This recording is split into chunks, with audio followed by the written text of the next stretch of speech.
तो मेरे प्यारे भाइयों, कैसे हो? स्वागत करता हूं आपका इस वीडियो में। और आज की वीडियो में हम बात करेंगे कि नोफैब की टाइमलाइन, जो नोफैब आप कर रहे हो उसमें डे बाय डे आगे क्या चेंजेस और बेनिफिट्स होने वाले हैं, उनके बारे में इस पूरी वीडियो में बात करेंगे। सो बने रहिए वीडियो में लास्ट तक। वीडियो में मैं आपको पूरी एनालिसिस देने की कोशिश करूँगा। मैंने इस पर थोड़ी रिसर्च भी की है, उसको भी आपके सामने रखूँगा कि क्या क्या चेंजेस और बेनिफिट्स आपको मिलने वाले हैं इन आने वाले दिनों में। सो बने रहिए मेरे साथ और देखते रहिए वीडियो को। लास्ट में मैं अपना खुद का एग्जांपल दूंगा कि मेरे साथ क्या हुआ था और क्या क्या बेनिफिट मुझे मिले हैं और क्या क्या चेंजेस मेरे ज़िंदगी में आए हैं इन दिनों में। तो चलिए वीडियो को शुरू करते हैं। तो दोस्तों, पहले दिन की बात करें तो उसमें तो सबकी ही उमंग रहती है कि मुझे नोफैब करना है, नोफैब चैलेंज लेना है, 30 डेज़ आगे बढ़ना है। तो वो पहला दिन तो वो कैसे भी निकाल लेगा और उस दिन उसका कॉन्फिडेंस हाई भी रहेगा, क्योंकि उसने पिछले ही दिन उसने डोपामाइन इतना सारा रिलीज़ किया है। सो उसके माइंड में अभी भी डोपामाइन रिलीज़ हो रहा है। कम से कम 2 से 3 दिन तक डोपामाइन रिलीज़ होता ही है। कम से कम वो 1% तक भले ही हो रहा हो, लेकिन डोपामाइन रिलीज़ होता ही है माइंड में रिलैप्स करने के बाद में। ये आपको समझना होगा, ये आपको ब्रेन को डैमेज कर रहा है। सो फर्स्ट डे तो आपका कैसे भी निकल ही जाएगा। तो उसके अंदर बेनिफिट की आप बात ही नहीं कर सकते, उसके अंदर आपको बेनिफिट्स मिल रहा है। सो फ्रेंड्स, बात करते हैं कि हमें एक हफ्ते में क्या क्या चेंजेस देखने को मिलेंगे। तो फ्रेंड्स, मैं आपको पहले बता दूं कि इस वीडियो में मैं आपको हानिकारक और पॉजिटिव चीज़ों के बारे में नहीं बताऊंगा। इस वीडियो में मैं आपको डे बेसिस पर बताऊंगा कि इस दिन क्या होगा और आगे वाले दिनों में क्या होगा। तो फर्स्ट वीक की बात करें तो फर्स्ट वीक में आपको इतना ज़्यादा इम्प्रूवमेंट नहीं दिखेगा, क्योंकि इतना इम्प्रूवमेंट आ ही नहीं सकता, क्योंकि आपका वो रेगुलर पीरियड चल रहा है जब आप मास्टरबेशन और हस्तमैथुन करते रहते थे। सो अभी यह आपका रेगुलर पीरियड चल रहा है। इसके 2 वीक्स बाद में आपको रियल बेनिफिट्स दिखने को मिलेंगे। अगर हम ओवरऑल बेनिफिट्स की बात करें तो आपको फर्स्ट वीक में थोड़ा अजीब लगेगा कि यह मैं क्या कर रहा हूँ। वही आपको पुरानी आदतें करने की इच्छा जागृत होगी मन में। सो आपको भटकना नहीं है, यह मैं मेरी हर वीडियो में बोलता हूँ। सो फर्स्ट वीक में थोड़ा बहुत आपको यह मिलेगा कि नींद अच्छी आएगी और थोड़ा बहुत बेनिफिट तो यह मिल सकता है आपको कि आपका थोड़ी थकान महसूस होगी, थोड़ा एंजाइटी लगेगा, जिससे आपको वही चीज़ करने की, मतलब कि फ़र्स्ट वीक आपका एक तरह से लाइट एग्ज़ाम होगा, छोटा सा एग्ज़ाम होगा जो आपकी परीक्षा लेगा। और फिर बेनिफिट की बात कर रहा था कि मैं बेनिफिट अगर क्या मिलेगा, तो वो बात यह है कि उसमें आपको थोड़ा कॉन्फिडेंस आएगा 2-3 दिन बाद में। इस तरह का कॉन्फिडेंस रहेगा कि वह आपको खुद एक तरह का महाराजा बनने जैसा लगेगा कि मैं छोटा मोटे राज का कोई महाराजा बन रहा हूँ। सो यह इसलिए होगा क्योंकि आप बुरी चीज़ों से हट रहे हो। 2-3 दिन तक आपने अगर कुछ बुरा काम नहीं किया, कोई गंदा काम कुछ देखा वेखा नहीं, आपके मन में कुछ गंदे विचार नहीं आए, सो आपका कॉन्फिडेंस अपने आप लेवल बढ़ने लगेगा 3 दिन बाद में। तो यह इसलिए होगा क्योंकि आप वो बुरी चीज़ें छोड़ चुके हो। सो 1 वीक तक जो रहेगा वो 3 से 6 दिनों के अंदर अंदर आपका कॉन्फिडेंस बढ़ जाएगा, और जिसमें आपकी थोड़ी थोड़ी ब्रांड डेवलपमेंट थोड़ी सी होगी। कम से कम आप उसे 3% से 5% मान सकते हो। और आगे हम बात करें तो 2 वीक्स की, इसके अंदर जो हमारे बेनिफिट्स मिलना होते हैं वो शुरू हो जाते हैं। यह अच्छा वीक मान सकते हो आप। सो मेरे भाइयों, बात करते हैं सेकंड वीक की, जो मेरी तरफ से एक बहुत ही अच्छी बेनिफिशियल वीक रहती है। इस वीक में आपको नई नई चीज़ें देखने को मिलती है, नई नई चीज़ें अब्जॉर्ब करने को मिलती है। आपको एक तरह से बाहर का माहौल देखने को मिलता है, आप बाहर की चीज़ों में इन्वॉल्व होने लग जाते हो, जिसकी वजह से आपको लगता है कि यह दुनिया अच्छी है। जिस आप 4 दीवारी में रह के आप गंदा काम कर रहे थे, वह चीज़ें आपको छोड़ने की थोड़ी उम्मीद उठने लगती है, उम्मीद मन की किरण जागने लगती है, ऐसा कहा जाए। उससे आपको लगता है कि मैं क्या जीवन जी रहा था। बेनिफिशियल की बात करें तो थोड़ा सेहत में आपका असर पड़ता है, हाथ पैर में थोड़ी सी जान आ जाती है और शरीर में थोड़ी सी चमक आ जाती है, थोड़ी सी आती है, इतनी ज़्यादा नहीं आती है। ओवरऑल इम्प्रूवमेंट की बात करें तो 30 डेज़ में आपको वो बेनिफिट्स मिलते हैं और 2 वीक्स में इतने ज़्यादा तो नहीं मिलते, लेकिन कॉन्फिडेंस बहुत ज़्यादा हाई हो जाता है आपका। दिमागी तौर से आप थोड़े थोड़े दुरुस्त होने लग जाते हो इस पीरियड में। इस टाइम पीरियड में आप एक तरह से जिज्ञासु बन जाते हो, लोगों को जानने का थोड़ा आपको उत्पत्ति होती है आपकी, एक तरह से नए नए सीरियस है कि आप लोगों को जानना चाहते हो, ये चीज़ें जानना चाहते हो, ये चीज़ें जानना चाहते हो। लेकिन इसमें आपका एक माइनस पॉइंट यह रहता है कि अगर आपको कोई चीज़ें नाराज़ कर देती है या कोई किसी चीज़ों की वजह से आप दुखी हो जाते हो, आपको यह रहता है कि आप नाराज़ होकर रिलैप्स ना कर दो। इससे आपका एक माइनस पॉइंट यह भी रहता है कि किसी चीज़ आप खुश हो रहे हो, आपका कॉन्फिडेंस हाई हो रहा हो, किसी ने आपको नाराज़ कर दिया या आप नाराज़ हो गए किसी कारणवश, आप रिलैप्स कर दोगे, यह बात रहती है उसमें। रिलैप्स तो नहीं करना है क्योंकि आपका कॉन्फिडेंस हाई हो रहा है, उसे और बढ़ाना है। अगर कोई एंजाइटी या कोई बुरा लग रहा है किसी बात को, उसे एक साइड में रखना है क्योंकि थोड़ी देर बाद वो अपने आप ख़त्म हो जाता है, क्योंकि इसमें कॉन्फिडेंस का लेवल तो हाई रहता ही है, यह आपको समझना होगा इसके लिए। 3rd वीक की बात करते हैं दोस्तों। 3rd वीक में हमें थोड़े और ज़्यादा बेनिफिशियल मिलने लग जाते हैं। 3rd वीक में जो रहता है, हमें थोड़ी थोड़ी नसों में तेज़ी महसूस होने लग जाती है, हमारे हाथ पैर में जो जकड़न रहती है वो छूटने लग जाती है, हमारा जो बैक रहता है वो और ज़्यादा ठीक होने लग जाता है, जो हम पहले ऐसे झुक के चलते थे वो हमारा कम होने लग जाता है।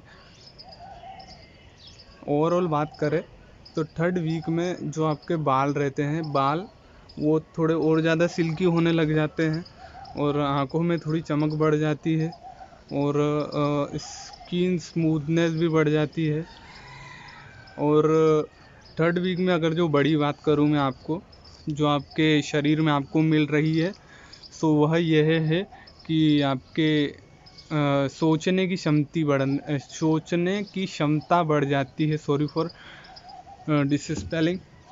सोचने की क्षमता इस तरह से बात है कि आप हर चीज़ों को सोचने और समझने की क्षमता, शक्ति जो है वो बढ़ने लग जाती है। हर चीज़ों को, जैसे आपने कुछ चीज़ें ली, जब हम उठल थे, जब आपने ली आपने बिना सोचे समझे ले ली, क्योंकि आपका रिलैप्स जब आप कर रहे थे वो चीज़ें आप बिना सोचे समझे ले रहे थे, क्योंकि आपके माइंड में वो ऑर्गन्स थे ही नहीं, जो कोशिकाएं, जो कण थे सोचने समझने वाली, जो आप वो तो बहा ही रहे थे रोज़ के रोज़, हफ्ते में 2-3 बार, जितनी बार भी आप रिलैप्स कर रहे थे। मेन मोटिव यह है कि रिलैप्स नहीं करोगे वह चीज़ आपके शरीर में जमा होगी, वह अच्छी चीज़ों में लगेगी, बढ़ती जाएगी। वह आपको बेनिफिट ही देगी, आपको कुछ भी उसके हानिकारक प्रभाव नहीं है।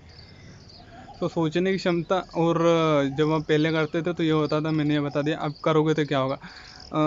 जब आप उसे अब लेने जाओगे 3 वीक्स के बाद में, आप उसे सोचने और तोलने मोलने लगोगे कि मुझे यह चीज़ें लेना है या नहीं लेना है, मुझे इससे क्या लाभ और क्या फ़ायदा, ये आप समझ पाओगे। इसीलिए आपको 3rd वीक तक तो टिके ही रहना है, और 30 डेज़ के बेनिफिट्स है वो तो लाजवाब है ही। और हेल्थ की बात करें तो आपको थोड़ा, जो आपको सर्दी रहती थी, एक नाक बंद एक नाक चालू, वो भी आपकी थोड़ी थोड़ी दूर होने लगेगी। हो सकता है आपको सर्दी हो जाए, क्योंकि वो आपका सर्दी का जो सिस्टम है वो ठीक होने के लिए 3rd वीक में ही किसी किसी का हो जाता है, और किसी किसी का सिस्टम ठीक हो जाता है अब तक।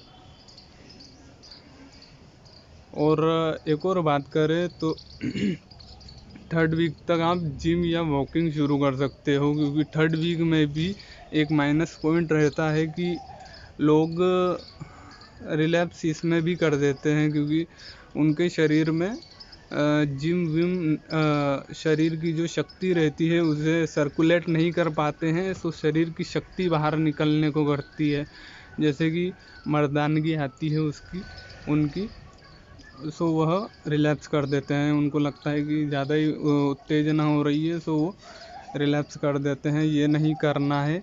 अगर उनको हो रही है तो उनको जिम करें, वर्कआउट करें थोड़ा, तो शरीर में सर्कुलेट हो जाएगी, पॉजिटिविटी फिर से आ जाएगी। ये उनको समझना होगा। बात करते हैं 4th वीक की। जब 4th वीक के बाद में 30 डेज हो जाते हैं, 4th या 4th एंड हाफ वीक में 30 डेज पूरे हो जाते हैं। इसके बेनिफिट्स, जितने भी आपको ये बेनिफिट्स मिलते जा रहे थे 1 डेज से 4 वीक तक, ये बेनिफिट्स का वाप है 30 डेज। इसमें आपको हेल्थ में फुल्ली बेनिफिट्स मिलेंगे, चाहे किसी भी तरह का बेनिफिट्स बोलो, शारीरिक तौर से, नाक आँख मुँह नाक हाथ, जो भी आप बोलो सब में आपको बेनिफिट इसमें मिलेंगे ही मिलेंगे। और मैं अगर आपको बताऊं, नोफैब एक ऐसा ज़रिया है जिससे आप ज़िंदगी जीत सकते हो दोस्तों। सो मेरे भाइयों, 30 डेज़ की हम अगर बात कर रहे हैं, सो कुछ लोग ऐसे भी रहते हैं जो कम एडिक्ट रहते हैं, सो वह 30 डेज़ में ही बाहर निकलने लग जाते हैं ये बुरी हैबिट से। और किसी को 30 डेज़ के बाद में भी बुरे थॉट्स आते हैं, वह बाहर नहीं निकल पाते हैं। सो ऐसा रहता है, किसी की लोगों की एडिक्टनेस की जो माइंडसेट रहता है वह ज़्यादा रहता है, किसी का कम रहता है। अगर आप कम एडिक्ट हो तो आप इससे जल्दी बाहर निकल पाओगे, और अगर आप ज़्यादा एडिक्ट हो तो आपको टाइम लगेगा, 60 या 90 डेज से ज़्यादा लग सकता है। सो लोग तो कहते हैं कि इसे साल भर करना चाहिए, जिससे यह बहुत ही फ़ायदेमंद रहता है, और कोई तो इसे आजीवन ब्रह्मचर्य भी रहते हैं। सो आपको यह मानना होगा कि मुझे अब से मारना नहीं है, मुट्ठ नहीं मारना है, और रिलैप्स नहीं करना है। सो हम 30 डेज़ की बात कर रहे थे टाइमलाइन में। तो 30 डेज़ में यह होता है कि हेल्थ बेनिफिट तो मैंने आपको बता ही दिए। सोचने की क्षमता बढ़ जाती है, शारीरिक क्षमता बढ़ जाती है, जो बेनिफिट्स आपको मिलते जा रहे थे वह बढ़ते जाते हैं। और ऐसा रहता है कि आपको इसमें हानिकारक, अगर बाद में आपको बताऊँ, मैंने आपको अभी तक बताया नहीं है। हानिकारक बात यह रहती है कि आपको अनयूजुअल बुरे थॉट्स आने लग जाते हैं, क्योंकि आपका ब्रेन जो था वो भूखा था डोपामाइन का, क्योंकि आप उसको डोपामाइन के डोसेज दे नहीं रहे थे सुबह शाम को, जो आप देते थे, मुँह मारते थे आप। सो वह आपको शुरू नहीं करना है, क्योंकि आपका ब्रेन जो बोल रहा है वह आपको नहीं करना है। आपको अपना खुद का माइंडसेट चलाना है। अगर आपने यह खुद का माइंडसेट चला लिया तो आप ज़िंदगी में कुछ भी जीत लोगे, जीवन में कुछ भी जीत लोगे। लोगों को मना करना सीख जाओगे, जो आप लोगों को मना नहीं कर पाते हो झिझक के कारण। थोड़े शर्माते हैं लोग, जो लोगों को मना नहीं कर पाते, कि किसी ने आपको कुछ बोला कि ये कर दे यार, वो कर दे यार, तू तो ऐसा है वैसा है, हंस के टाल देते हो। सो आप कटु वचन बोल पाओगे, कड़वी बात आप मुंह पर बोल पाओगे, क्योंकि वो सही बात है। सही बात हमेशा, सच्ची बात सभी को कड़वी लगती है। नोफैब के 30 डेज़ पीरियड में आप एक्सट्रीम जिम भी शुरू कर सकते हो, क्योंकि आपके शरीर में फुल्ली पावर आ चुकी है। जो थोड़ा सा आपने 30% तो आपने रिटेन कर ही लिया है, सो आप जिम कर सकते हो, क्योंकि आपकी शारीरिक शक्ति आपके शरीर में फ्लो होना चाहती है। जो आपका स्पर्म है वो फुल हो चुका है। तो 30 डेज़ बेनिफिट आपने जाने। अगर मैं आपको मोटा 60 डेज़ बेनिफिट बताऊं, तो यह एक तरह से हाफ मोंक मोड होता है, जिसमें आप फुल्ली तरह से पॉजिटिव हो जाते हो। और हेल्थ वाइज अगर मैं आपको बताऊं कि 30 डेज़ आपने शुरू किया है, अगर आप 60 डेज़ तक चल रहे हो, तो आप जिम कर रहे हो, आपका शरीर एक तरह से लोहे की तरह हो जाता है। आपको पूरी अलग तरीके के बेनिफिट्स देखने को मिलते हैं, कि मेरे शरीर में पूरी तरह से ग्रो हुआ है। अगर आप पतले हो तो आपका शरीर अच्छा तगड़ा हो सकता है, पहलवान की तरह, अगर आप करना चाहो तो। मैं भी, अगर मेरी बात करें तो मैं बहुत ही पतला था नोफैब करने से पहले। मैंने नोफैब किया, उसके बाद में वर्कआउट किया, वॉकिंग की, मेडिटेशन की, और मैं आज थोड़ी नॉर्मल अवस्था में आ चुका हूँ। और 90 डेज़ की अगर मैं आपको शॉर्ट में बताऊं, अगर आपको इन पर डिटेल वीडियो चाहिए 60 और 90 डेज़ पर, मैं वो बना दूंगा। और 90 डेज़ की अगर बात करें, सो यह फुल्ली मॉन्क मोड है। इसमें आप साइलेंट क्रीचर हो, साइलेंट क्रीचर बोल रहा हूँ, आई एम सॉरी, आप साइलेंट स्पिरिचुअल हो। आप एक तरह से लोगों को जानने लग जाओगे, सामने वाला इंसान क्या सोच रहा है, एक तरह से वह आप गेस कर पाओगे कि यह क्या बोलने वाला है और किस भाव से बोल रहा है, यह आप जानने लग जाओगे। तो दोस्तों आज की वीडियो ख़त्म करते हैं, बहुत लंबी वीडियो हो गई है गाइस, और मिलते हैं कल अगली वीडियो में। जब तक मेरा चैनल सब्सक्राइब कर लो, मैं रोज़ाना ऐसी वीडियो लाते रहता हूँ नोफैप के लिए, और लाइक कमेंट सब्सक्राइब कर ही देना। Bye bye.